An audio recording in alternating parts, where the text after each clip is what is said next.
क्या आप तैयार हैं उन घटनाओं के बारे में जानने के लिए जिन्होंने पिछले कुछ दिनों में पूरे भारतीय उपमहाद्वीप का नक्शा हिलाकर रख दिया? क्या आपने सुना है कि सीमा के पार कुछ ऐसा हुआ जिसे देखकर न केवल पाकिस्तान बल्कि पूरी दुनिया की सांसें थम गई हों? क्या आप जानना चाहते हैं कि भारत की सेना और तकनीक ने किस तरह दुश्मन को चौंका दिया और उसकी रणनीति को तहस नहस कर दिया?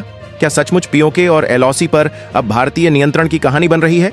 क्या यह वही समय है जब दशकों से कब्जे में रहे क्षेत्रों में भारत का सैन्य और प्रशासनिक दबदबा कायम होने वाला है? क्या आप जानना चाहेंगे कि ड्रोन स्ट्राइक, साइबर वॉर और आधुनिक हथियारों का इस्तेमाल कैसे दुश्मन की हर चाल को नाकाम कर रहा है? तो बने रहिए इस वीडियो के साथ, क्योंकि हम आपको बताएंगे हर बड़ा घटनाक्रम, हर गुप्त ऑपरेशन और हर रणनीति जो अब तक सिर्फ भारत की सेना की प्लानिंग के भीतर छिपी हुई थी। पिछले 72 घंटों में भारतीय उपमहाद्वीप के मानचित्र पर ऐसी हलचल देखी गई है जिसने पूरी दुनिया की धड़कनें तेज कर दी हैं। पीओके से लेकर एलओसी तक, ऊंची पर्वतीय चोटियों से लेकर अरब सागर की अथाह गहराइयों तक, हर जगह इस समय भारतीय सेना का ऐसा प्रचंड रूप दिखाई दे रहा है जिसकी कल्पना शायद किसी ने कभी सोची भी नहीं थी। जो लोग अभी तक यह सवाल उठा रहे थे कि भारत निर्णायक कदम कब उठाएगा, उनके लिए आज की डेवलपमेंट्स किसी तीव्र तूफान से कम नहीं। आज हम उस विशेष सैन्य अभियान की चर्चा करने जा रहे हैं जिसे कई रक्षा विशेषज्ञ ऑपरेशन ऑल आउट या ऑपरेशन क्लीन स्वीप के नाम से संबोधित कर रहे हैं। यह न कोई मामूली झड़प है, न ही सीमाओं पर होने वाली पारंपरिक गोलीबारी। यह एक अत्यंत योजनाबद्ध, सटीक और ध्वंसकारी रणनीतिक कार्रवाई है जिसने दुश्मन की पूरी संरचना को झकझोर कर रख दिया है। सोचकर देखिए, अगर किसी देश की सेना को चलाने वाला पेट्रोल और डीजल ही खत्म कर दिया जाए तो वह किस ताकत से लड़ पाएगी। कुछ ऐसा ही परिदृश्य इस वक्त सामने आया है। भारतीय सेना ने लगभग 140 किलोमीटर भीतर प्रवेश कर ऐसा प्रहार किया है कि रावलपिंडी से लेकर इस्लामाबाद तक खामोशी छा गई है। आखिर यह आईएल डेपोर्ट स्ट्राइक क्या है? क्यों अमेरिका ने पाकिस्तान को तुरंत हाई अलर्ट का संदेश भेजा? और सबसे अहम सवाल, क्या पीओके का भारत में विलय अब सिर्फ कुछ दिनों की दूरी पर रह गया है? लेकिन आगे बढ़ने से पहले आपसे एक छोटी सी अपील। अगर आप भी मानते हैं कि भारतीय सेना दुनिया की सबसे शूरवीर और सक्षम सेनाओं में से एक है तो कमेंट में पूरे उत्साह के साथ जय हिंद या भारत माता की जय लिखना मत भूलिए। आपका एक संदेश हमारे वीर जवानों की हिम्मत को कई गुना बढ़ा सकता है। दोस्तों, पिछले 3 दिनों की गतिविधियों पर एक नजर डालिए। यह सब किसी भी तरह साधारण नहीं है। अक्सर खबरें आती थीं कि सीमा पर गोलाबारी हुई या घुसपैठ की कोशिश नाकाम कर दी गई, मगर इस बार हालात कुछ और ही कहानी बयां कर रहे हैं। ऐसी कहानी जो भविष्य में युद्ध रणनीति की किताबों में एक नया अध्याय बन सकती है। पीओके, पाकिस्तान अधिकृत कश्मीर, जिसे पाकिस्तान कभी अपना सुरक्षित मोर्चा समझता था, वही इलाका आज पूरी तरह दहशत में डूबा हुआ है। शुरुआत बीते 72 घंटों में तब हुई जब भारतीय थल सेना और भारतीय वायुसेना ने मिलकर एक संयुक्त कार्रवाई का आगाज किया। शुरुआत में सबको लगा कि यह सामान्य पेट्रोलिंग या कोई सीमित मिशन भर है, लेकिन जैसे जैसे समय आगे बढ़ता गया यह बिल्कुल स्पष्ट हो गया कि इस बार भारत ने बड़ा फैसला ले लिया है। भारत ने ऑपरेशनों की एक पूरी सीरीज चालू कर दी है।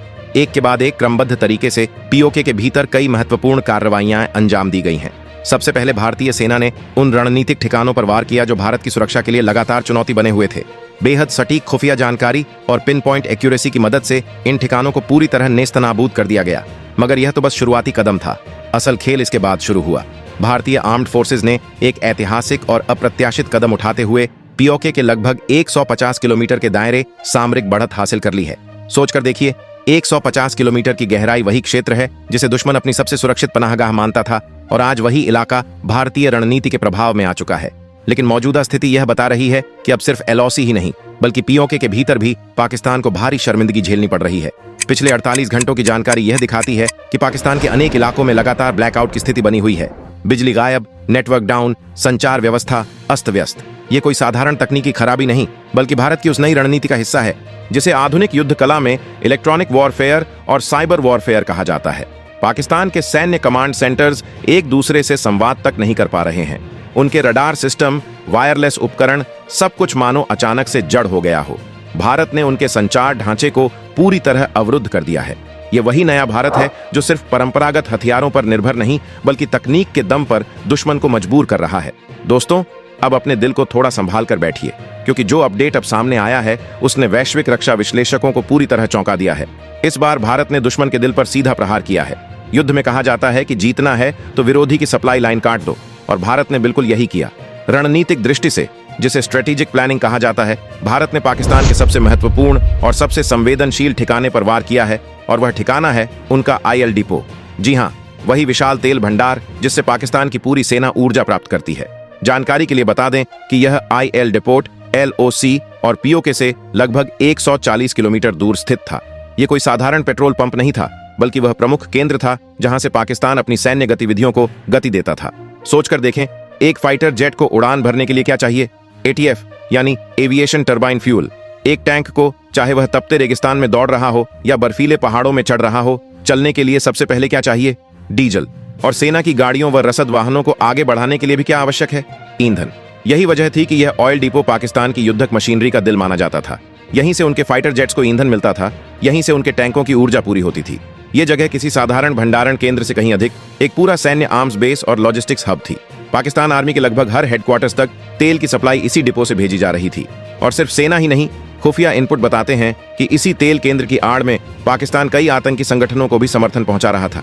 उनकी गाड़ियों, जनरेटरों और घुसपैठ के साधनों के लिए आपूर्ति इसी केंद्र से मिलती थी। पाकिस्तान ने अपनी संपूर्ण सुरक्षा व्यवस्था इस एक डिपो पर आधारित कर दी थी, लेकिन उन्हें अंदाजा भी नहीं था कि भारत की बाज जैसी निगाहें बहुत पहले से इस जगह को चिन्हित कर चुकी थीं। भारत को इस ठिकाने की गतिविधियों की पूरी जानकारी थी। हमारी खुफिया एजेंसियां, फील्ड जासूस और सैटेलाइट्स लगातार इसकी निगरानी कर रहे थे। और जैसे ही सही समय आया, भारत ने अपना सबसे निर्णायक वार कर दिया। अब आप सोच रहे होंगे, आखिर तेल के डिपो को ही क्यों चुना गया? क्या यह सिर्फ एक धमाका करने भर का कदम था?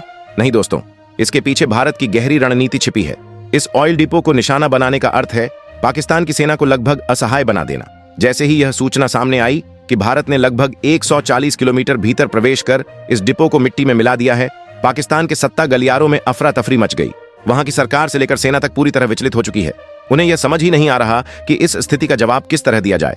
हालात इतने बिगड़ गए हैं कि अमेरिका को हस्तक्षेप करना पड़ा है। अमेरिकी इंटेलिजेंस एजेंसियों ने पाकिस्तान को चेतावनी जारी करते हुए साफ कहा है, संभल जाओ, क्योंकि भारत की यह कार्रवाई सिर्फ ट्रेलर है, असली फिल्म अभी बाकी है। अमेरिका का आकलन है कि इस ऑयल डिपो के ध्वस्त होने के बाद भारत अब अपनी अगली और कहीं बड़ी रणनीतिक चाल चलने की स्थिति में आ गया है। यह कदम किसी आवेश में नहीं, बल्कि एक लंबी सोच और योजनाबद्ध रणनीति का हिस्सा है। जब दुश्मन के पास ईंधन ही उपलब्ध नहीं होगा, तो वह अपने फाइटर जेट्स को उड़ान नहीं दे पाएगा। और जब आसमान दुश्मन के विमानों से खाली हो जाएगा, तब जमीनी मोर्चों पर भारतीय सेना के लिए आगे बढ़ना कई गुना आसान हो जाएगा। यही है भारत की कूटनीतिक और सैन्य शक्ति का उभरता हुआ नया स्वरूप। भारत अब केवल सीमाओं की सुरक्षा तक सीमित नहीं रहा, बल्कि उसने अपने ऑपरेशंस का दायरा बढ़ाते हुए सीधे दुश्मन के इलाके में जाकर जवाब देने की नीति अपनाई है। सोचकर देखिए, किसी देश की सेना के पास हथियार भले मौजूद हों, लेकिन उन्हें चलाने के लिए आवश्यक ईंधन अगर समाप्त हो जाए तो उनका मनोबल कितनी तेजी से गिरता है। ठीक यही मानसिक टूटन अभी पाकिस्तान झेल रहा है। भारत ने रात्रि के भीतर ही अपनी स्पेशल फोर्सेस को सक्रिय कर दिया। यह वह दृश्य है जिसे आप अक्सर फिल्मों में देखते हैं, लेकिन इस बार यह पूरी तरह वास्तविकता है। भारत की 3 सबसे खतरनाक और प्रीमियम कमांडो यूनिट्स, पारा एसएफ, नौसेना के समुद्री जमीनी युद्ध विशेषज्ञ मार्कोस और वायुसेना की अभेद्य ताकत गरुड़ कमांडोज, इन तीनों को एक साथ ऑपरेशन थिएटर में तैनात कर दिया गया है। इसे सैन्य भाषा में जॉइंट डॉक्ट्रिन कहा जाता है। इसके संकेत काफी समय से दिखाई दे रहे थे, लेकिन अब यह पूरी तरह जमीनी हकीकत बन चुका है। भारत ने स्पष्ट कर दिया है कि अब मामला सीमित स्ट्राइक का नहीं है। यह यूरी या बालाकोट जैसा एक बार का अभियान नहीं, इस बार लक्ष्य कहीं बड़ा है। पीओके और एलओसी दोनों ही क्षेत्रों में निर्णायक कदम उठाने की दिशा में भारत आगे बढ़ चुका है। लेह लद्दाख से लेकर कश्मीर की वादियों तक भारतीय सेना की नॉर्दर्न कमांड और उसकी तमाम कोर, खासकर 14 कोर्प्स, जो हमेशा चीन और पाकिस्तान दोनों के लिए चुनौती बनी रहती है, उसे पूर्ण सतर्क मोड पर डाल दिया गया है। पैदल सेना यानी इन्फेंट्री अपने हर साजो सामान के साथ अग्रिम मोर्चों की तरफ बढ़ रही है। और हवा में क्या स्थिति है? भारतीय वायुसेना ने अपने सबसे शक्तिशाली हथियारों को आसमान में उतार दिया है। सुखोई 30 MKI, जो हवा में ही दुश्मन का अंत लिख सकता है। रफाल, जिसकी गरज से ही विरोधी की धड़कनें तेज हो जाती हैं। मिराज 2000, जिसने पहले भी अद्भुत क्षमता दिखाई है।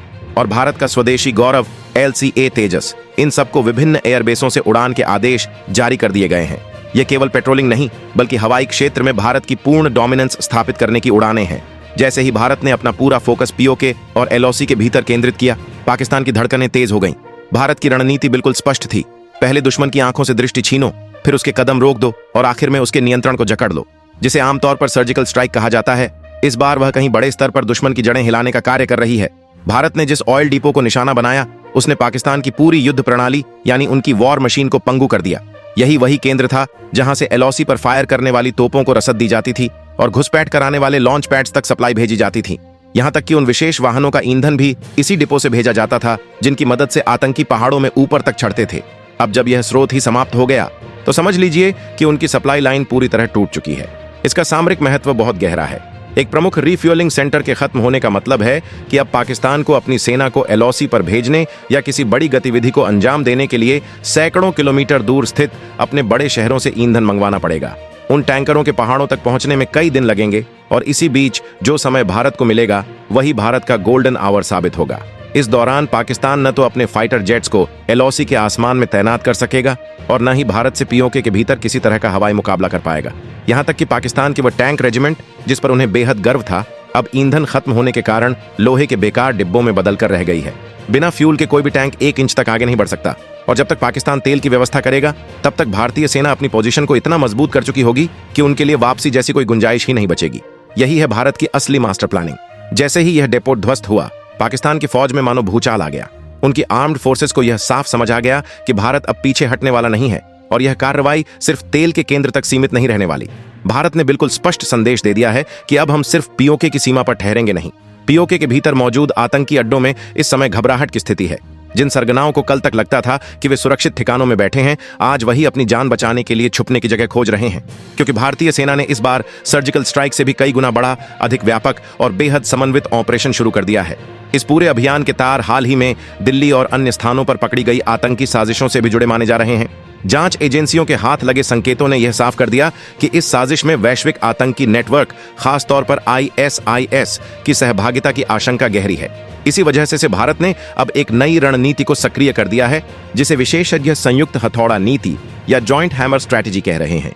इसका मतलब है एक ही समय में जमीन से, आसमान से और डिजिटल मोर्चे से कोऑर्डिनेटेड वॉर।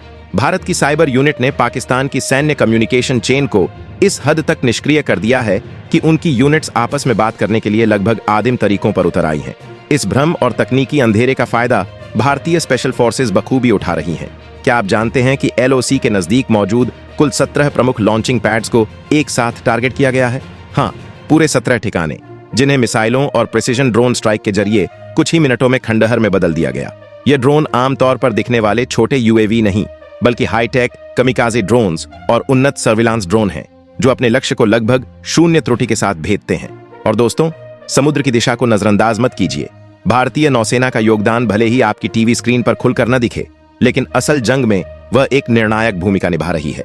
अरब सागर में तैनात भारत के 2 विशाल जहाज आईएनएस विक्रमादित्य और स्वदेशी शक्ति का प्रतीक आईएनएस विक्रांत इस समय पाकिस्तान के समुद्री मार्गों पर पूरी तैयारी के साथ फुल लॉक मोड में खड़े हैं। इसे एक तरह का नेवल ब्लॉकेड ही समझिए। पाकिस्तान चाहे जितना भी कोशिश करे, उसकी पनडुब्बियां हों या युद्धपोत, वे भारतीय तटों की ओर रुख करने की स्थिति में नहीं है। जिस समुद्री रास्ते से उन्हें सहायता मिल सकती थी या जिससे वे कोई कार्रवाई कर पाते, उसे भारतीय नौसेना ने लगभग पूरी तरह बंद कर दिया है। यानी भारत ने पाकिस्तान को ऐसे घेरे में जकड़ दिया है जिसकी ऊपर से मानो आग बरस रही है, जिसकी सीमाएं लगातार आगे धकेली जा रही हैं और जिसका जमीन तक अस्थिर हो चुकी है। इसी दौरान भारतीय खुफिया तंत्र, खासतौर पर रॉ और ग्राउंड लेवल इंटेलिजेंस ने एक बड़ा रहस्य उजागर किया है। पता चला है कि पीओके के भीतर कई शांतिप्रिय गांवों को पाकिस्तान ने जबरदस्ती आतंकियों के ठिकानों में तब्दील कर दिया था। स्थानीय नागरिकों को मानव ढाल बनाकर इन इलाकों में बंकर बसाए गए, जिन्हें भारत के खिलाफ दहशत फैलाने के लिए इस्तेमाल किया जा रहा था।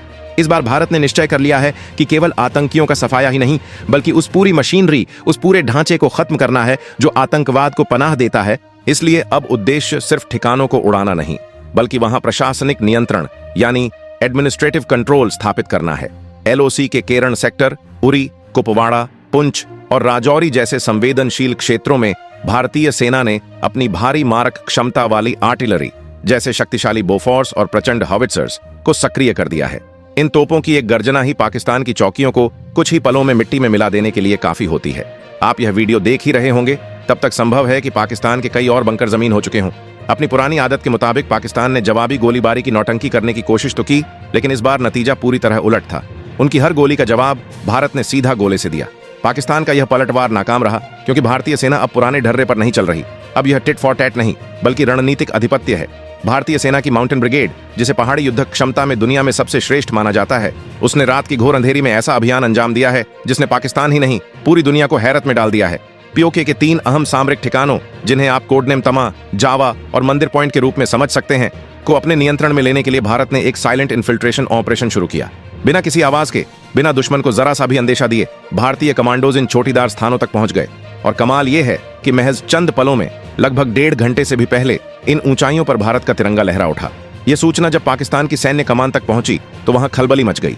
ये मामूली लोकेशन नहीं थे, बल्कि वे ऊंचे स्ट्रेटेजिक पॉइंट्स थे, जहां से पाकिस्तान भारतीय गतिविधियों पर नजर रखता था। अब खेल पूरी तरह पलट गया। भारत ऊंचाई से हावी है और पाकिस्तान नीचे दबाव में। इसके बाद भारतीय सेनाओं ने उनके सप्लाई नेटवर्क पर वार किया। नाइट विजन सिस्टम और सैटेलाइट मॉनिटरिंग की मदद से वे छिपे हुए रास्ते, गुप्त सुरंगें और पहाड़ी गुफाएं खोज निकाली गईं, जिन पर पाकिस्तान को पूरा भरोसा था।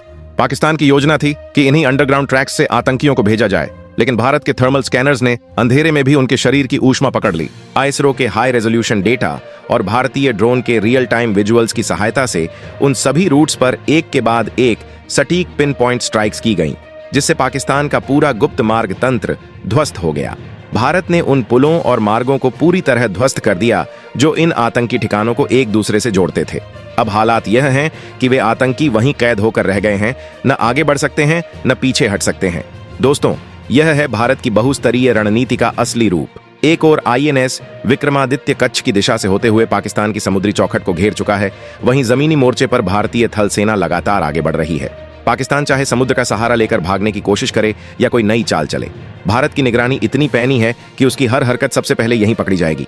पाकिस्तान को अब यह कठोर वास्तविकता समझ आने लगी है कि हालात न 1947 जैसे हैं, न 1965 जैसे और न 1971 जैसे। ये 2025 का नया भारत है, जो अब दुश्मन को उसके घर में घुसकर जवाब देने की क्षमता और इरादा दोनों रखता है। पाकिस्तान का भरोसा था कि छोटे ड्रोन भेजकर वह भारत की गतिविधियों पर नजर रख लेगा। उन्होंने जम्मू कश्मीर के पुंछ और राजौरी सेक्टर में मिनी ड्रोन उड़ाने की कोशिश भी की। उन्हें लगा कि रात की खामोशी में ये ड्रोन आसानी से भारतीय सैनिकों की पोजीशन रिकॉर्ड कर लेंगे और बिना पकड़े लौट आएंगे, लेकिन वे यह भूल गए कि भारत के पास अब अत्याधुनिक एंटी ड्रोन सिस्टम मौजूद है। जैसे ही उन ड्रोन ने भारतीय सीमा के करीब कदम रखा, हमारे रडारों ने उन्हें तुरंत पकड़ लिया, और केवल पकड़ ही नहीं, या तो उन्हें इलेक्ट्रॉनिक जैमिंग से नीचे गिरा दिया गया या फिर लेजर आधारित हथियारों से हवा में ही खत्म कर दिया गया।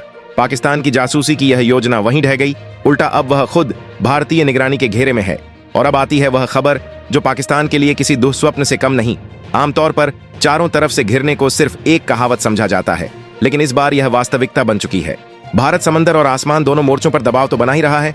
अब पाकिस्तान पर उसके दूसरे पड़ोसी अफगानिस्तान की तरफ से भी बड़ा प्रहार पड़ा है।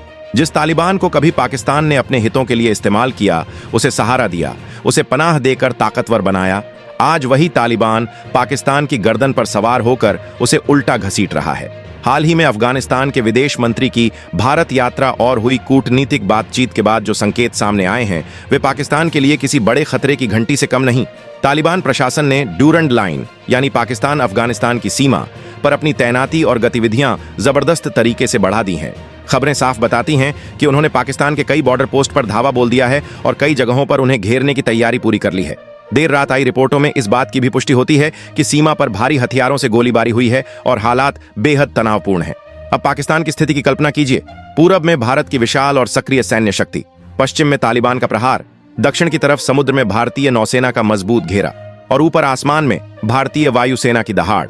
इन सब के बीच देश के भीतर बिजली की कटौती, संचार में बाधा और तेल की किल्लत जैसे संकट। यह किसी आधुनिक चक्रव्यूह से कम नहीं है। जिस तुर्की को पाकिस्तान अपना सबसे बड़ा दोस्त और मुश्किल समय का सहारा मानता था, वही अब स्थिति को देखते हुए पीछे हटता दिख रहा है और स्पष्ट संकेत दे रहा है कि वह इस टकराव में हाथ नहीं जलाने वाला।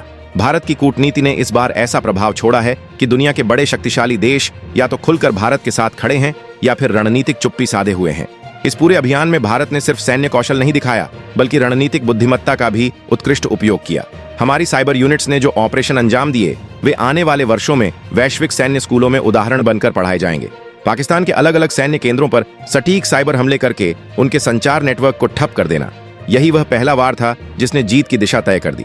जब विरोधी को यही समझ न आए कि हमला किस दिशा से हो रहा है और अपनी अगली यूनिट तक संदेश कैसे पहुंचाना है, तो उसकी पराजय निश्चित हो जाती है। और फिलहाल यही स्थिति बन चुकी है। पीओके में भारतीय सेना की तेज गति से बढ़त और हमारे उन्नत स्वार्म ड्रोन की कार्रवाई देखकर अमेरिका, रूस, फ्रांस, ब्रिटेन और इजराइल जैसे देश भी आश्चर्य में हैं और परोक्ष रूप से भारत को इंटेलिजेंस और तकनीकी सहयोग दे रहे हैं। वहीं चीन, जो हमेशा पाकिस्तान का हर मौसम का दोस्त कहलाता था, उसने भी इस बार बेहद सावधानी भरा और तटस्थ रुख अपनाया है। चीन को भी साफ अंदाजा हो चुका है कि मौजूदा माहौल में भारत से उलझने का मतलब है अपनी ही अर्थव्यवस्था को जोखिम में डाल देना। भारत अब किसी भी अंतर्राष्ट्रीय दबाव या धमकी के आगे झुकने वाला नहीं है। पाकिस्तान के प्रधानमंत्री शहबाज शरीफ और उसके सेना प्रमुख, जो कभी रोज टीवी पर आकर दहाड़ने की कोशिश करते थे, आज खुद भय और अनिश्चितता से घिरे हुए हैं। उन्हें अंदेशा है कि भारत का अगला कदम सीधे मुजफ्फराबाद की ओर हो सकता है, क्योंकि भारतीय सेना गिलगित बाल्टिस्तान से अब दूरी नहीं बल्कि सिर्फ समय के फासले पर है। यही वजह है कि पाकिस्तानी सेना ने अंधेरे का फायदा उठाकर कई महत्वपूर्ण फॉरवर्ड बेस को खाली करना शुरू कर दिया है। वे लगातार पीछे हट रहे हैं और पूरी तरह रक्षात्मक मुद्रा में आ गए हैं। जिन पोस्ट पर वे पहले अकड़कर खड़े होते थे, आज वहां सन्नाटा पसरा है। लेकिन भारतीय सेना की चौकन्नी नजरें इतनी पैनी हैं कि पाकिस्तान का हर कदम, हर ट्रक की आवाजाही, किस चौकी को कब छोड़ा गया, सब कुछ रिकॉर्ड हो रहा है। भारत द्वारा इन 3 प्रमुख सैन्य बिंदुओं को निशाना बनाए जाने के बाद पाकिस्तान की युद्ध मशीनरी लगभग निष्क्रिय हो चुकी है। अब वैश्विक रक्षा विश्लेषक और दुनिया के बड़े मीडिया नेटवर्क ये खुलकर कह रहे हैं कि अगर भारत इसी गति और इसी रणनीतिक दृढ़ता से आगे बढ़ता रहा तो बहुत जल्द पीओके में भारत का प्रशासनिक नियंत्रण स्थापित हो जाएगा। भारत का तिरंगा, भारत के कानून और भारत की संवैधानिक सत्ता पूरी तरह लागू दिखाई देगी। दशकों से जिसे हम अपना अंग मानते थे लेकिन जिस पर दुश्मन का कब्जा था, उस पीओके की वापसी अब पहले से अधिक नजदीक दिखने लगी है। यह वह घड़ी है जब हर भारतीय का आत्मविश्वास और गर्व नई ऊंचाइयों पर होना चाहिए। हमारी सेना ने साबित कर दिया है कि राष्ट्र की सुरक्षा के लिए वह किसी भी सीमा तक जा सकती है। यह अभियान स्पष्ट संकेत है कि भारत अब सिर्फ रक्षा नहीं करता, बल्कि सक्रिय और तेज तर्रार आक्रामक रणनीति पर काम कर रहा है। अब बड़ा सवाल यही है, क्या पाकिस्तान अपनी पुरानी हरकतें छोड़ देगा या अपनी गिरती अंतर्राष्ट्रीय छवि बचाने के लिए एक और मूर्खतापूर्ण कदम उठाएगा? पर जो भी हो, भारतीय सेना पूरी तैयारी, अदम्य साहस, असाधारण क्षमता और अटल आत्मविश्वास के साथ पाकिस्तान की हर चाल, हर भ्रम और हर आक्रामक प्रयास को मात देने के लिए तत्पर खड़ी है। आज भारत की सैन्य शक्ति सिर्फ हथियारों तक सीमित नहीं है। यह एक ऐसी विचारधारा है जिसमें अनुशासन है, तकनीक है, धैर्य है और निर्णायक कार्रवाई की क्षमता है। सीमा पर तैनात हर जवान से लेकर ऑपरेशन रूम में बैठे हर रणनीतिक अधिकारी तक, हर कोई राष्ट्र की सुरक्षा के लिए एकजुट होकर वह काम कर रहा है जो इतिहास में सुनहरे अक्षरों में दर्ज होगा। वर्तमान परिदृश्य जितना जटिल दिखता है उतना ही महत्वपूर्ण भी है, और यहीं खड़ा होता है वह बड़ा सवाल। आप इस पूरे घटनाक्रम को किस नजरिए से देखते हैं? क्या यह सिर्फ सीमा पर बढ़ते तनाव की एक और कड़ी है, या यह वह निर्णायक मोड़ है जहां भारत दशकों पुराने अन्याय को खत्म कर सकता है? क्या वाकई यह पीओके की वापसी का सबसे सही, सबसे रणनीतिक और सबसे प्रभावी समय माना जा सकता है, या हमें इसे एक बड़े भू राजनीतिक खेल की तरह देखना चाहिए जिसमें हर कदम सोच समझकर और दीर्घकालिक दृष्टि के साथ उठाया जाना आवश्यक है? सोचिए, अगर आज भारत इतने मजबूत, इतने आत्मविश्वासी और इतने तकनीकी रूप से उन्नत मोड़ में है, तो क्या दुनिया की परिस्थितियां भी हमारे पक्ष में हैं? क्या अंतर्राष्ट्रीय मंच भी यह संकेत दे रहा है कि भारत अब एक वैश्विक शक्ति के रूप में अपने स्थान को और दृढ़ता से परिभाषित कर सकता है? यह सिर्फ एक क्षेत्रीय विवाद नहीं, बल्कि आने वाले दशकों की दिशा तय करने वाला समय है। इसीलिए आपके विचार हमारे लिए अत्यंत महत्वपूर्ण हैं। नीचे दिए गए कमेंट बॉक्स में अपने सुझाव, अपनी राय और अपना दृष्टिकोण अवश्य साझा करें। आपकी हर टिप्पणी इस चर्चा को और गहराई देती है, नए प्रश्न खड़े करती है और उन लाखों दर्शकों को प्रेरित करती है जो इस विषय को गंभीरता से समझना चाहते हैं। आपकी सोच न सिर्फ इस वीडियो को समृद्ध बनाती है, बल्कि राष्ट्रीय मुद्दों पर जागरूकता बढ़ाने में भी अहम भूमिका निभाती है। इसलिए निडर होकर अपनी बात लिखें। आपकी आवाज की ताकत ही इस संवाद को जीवंत रखती है। आपकी एक लाइन भी महत्वपूर्ण है, क्योंकि यह मुद्दा सिर्फ आज का नहीं, बल्कि आने वाली पीढ़ियों का है। हालांकि पिछले 72 घंटों से सोशल मीडिया, कुछ पोर्टल्स, कई स्वतंत्र ब्लॉग्स और अनौपचारिक स्रोतों में पीओके में बड़े पैमाने पर सैन्य ऑपरेशन, एलओसी पर व्यापक कार्रवाई, कथित ड्रोन स्ट्राइक, ईंधन डिपो के नष्ट होने, सीमा पार ठिकानों के ध्वस्त होने और कई आतंकी कमांडरों के ढेर होने जैसे दावों की चर्चा अत्यधिक तेज हो गई है। लेकिन यह समझना बेहद जरूरी है कि अब तक भारत सरकार, रक्षा मंत्रालय, भारतीय सेना या किसी भी आधिकारिक एजेंसी ने इन घटनाओं की कोई पुष्टि सार्वजनिक रूप से नहीं की है। सोशल मीडिया की गति तेज होती है और ऐसे प्लेटफॉर्म पर अफवाहें, अटकलें और अपुष्ट सूचनाएं अक्सर बहुत जल्दी फैल जाती हैं। कई विवरण जैसे ऑपरेशन के संभावित कोड नेम, कार्रवाई की वास्तविक गहराई, नुकसान का सटीक स्तर, समुद्री मोर्चे पर किसी प्रकार की घेराबंदी, हवाई ऑपरेशन की तीव्रता या दुश्मन की संरचनाओं के पूरी तरह समाप्त होने की खबरें अभी भी केवल अनुमान, अनौपचारिक बातचीत, अपुष्ट सूत्रों या सोशल मीडिया आधारित दावों पर आधारित प्रतीत होती हैं। इनमें से कुछ सूचनाएं शायद वास्तविक घटनाओं का संकेत हो सकती हैं, लेकिन कई बार इस तरह की जानकारी बिना ठोस प्रमाण के वायरल होती रहती है। ऐसे हालात में किसी भी निष्कर्ष पर पहुंचने से पहले सावधानी, विवेक और तथ्य आधारित मूल्यांकन अत्यंत आवश्यक हो जाता है। जब तक अधिकृत एवं विश्वसनीय संस्थाओं जैसे भारतीय सेना, रक्षा मंत्रालय या आधिकारिक प्रवक्ताओं की ओर से प्रमाणित और स्पष्ट जानकारी सामने नहीं आ जाती, तब तक जमीनी हकीकत को अंतिम रूप से स्वीकार नहीं किया जा सकता। भारत की सेना और सरकारी एजेंसियां कई बार सुरक्षा कारणों से ऑपरेशन की जानकारी सार्वजनिक नहीं करती। इसलिए वास्तविकता का चित्र तभी स्पष्ट होता है जब आधिकारिक बयान जारी होते हैं। इसलिए वर्तमान स्थिति को समझने के लिए हमें धैर्य रखना चाहिए और हर वायरल जानकारी को सच मान लेने की जल्दबाजी से बचना चाहिए। अगर आपको यह वीडियो पसंद आया हो तो सिर्फ लाइक ही न करें, जरा दिल खोलकर उस लाइक बटन को नीला कर दें, क्योंकि आपका एक लाइक हमें ऐसे और गहराई से रिसर्च किए हुए अपडेटेड और तथ्य आधारित कंटेंट बनाने की ताकत देता है। वीडियो को अपने दोस्तों, परिवार, ग्रुप चैट्स और उन लोगों के साथ जरूर शेयर करें जिन्हें देश दुनिया की सच्ची और महत्वपूर्ण जानकारी बिना फिल्टर के चाहिए। आपका एक शेयर इस जानकारी को हजारों तक पहुंचा सकता है। और हाँ, चैनल सब्सक्राइब कर लें, क्योंकि इसी चैनल पर आपको मिलेंगे वो वीडियो जिनमें है दम, तथ्य, रिसर्च और असली विश्लेषण।